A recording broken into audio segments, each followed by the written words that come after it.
Hello મિત્રો, જો આ બધા ખાવા બેસી ગયા છે દેશી. આમ જો આ ગામડિયું કહેવાય. જો મિત્રો અમે એની રાહ જોઈ, આ ભાઈબંધીની રાહ જોઈ અમે. બધા અહીંયા જો ઝૂંપડામાં વહી ગયું, કેમ કે ગામડા જેવી મોજ ન જ આવે મોટા. ગમે એવડા સિટીમાં તમે ગમે એમાં હોલમાં બેહો ને, પણ આ ઝૂંપડા જેવી તો મોજ કોઈ દી ક્યાંય આવે જ નહીં. એ જોઈ લેવાનું તમારે. ઠંડો ઠંડો પવન છે અને એ ટેસ્ટથી ખાતા હોય કેવી મોજ આવે. પાપડ લાવો તો એકાદી ખાઈ નાખી. અડધો જ ખાવાનું હોય ને અત્યારે. બધા માંડવા નીચે બેઠા છે, પણ અમે 5-6 જણા માંડવા નીચે આવી ગયા છીએ, દેશી ઝૂંપડા નીચે. ભાટક થતા પણ આમ ગામડામાં રખડવાની મોજ જ અલગ છે ભાઈ, મોજ જ અલગ છે. અને આવી ઠંડી ઠંડી સાઈઝ મળી જાય. સાઈઝ પીધી મેં ઠંડી ઠંડી. જોવો તમે 1 2 3 10 જેવી સાઈઝ પી લીધી. જો આ દેશી અમારે. જો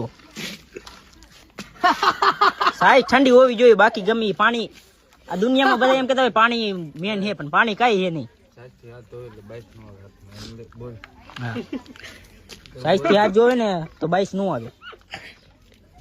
એ મને એટલી ખબર નથી, પણ આ દિલીપભાઈ અત્યારે મને કીધું એટલે એ આ ખબર મળી ગઈ. એટલે દુનિયામાં જિંદગીમાં આટલું થોડુંક શીખવા મળ્યું આની પાસે બ્લોગ બનાવવા માટે. જો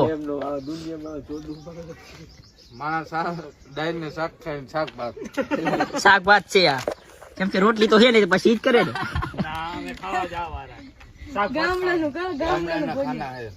ગામડાનું ખાવાનું.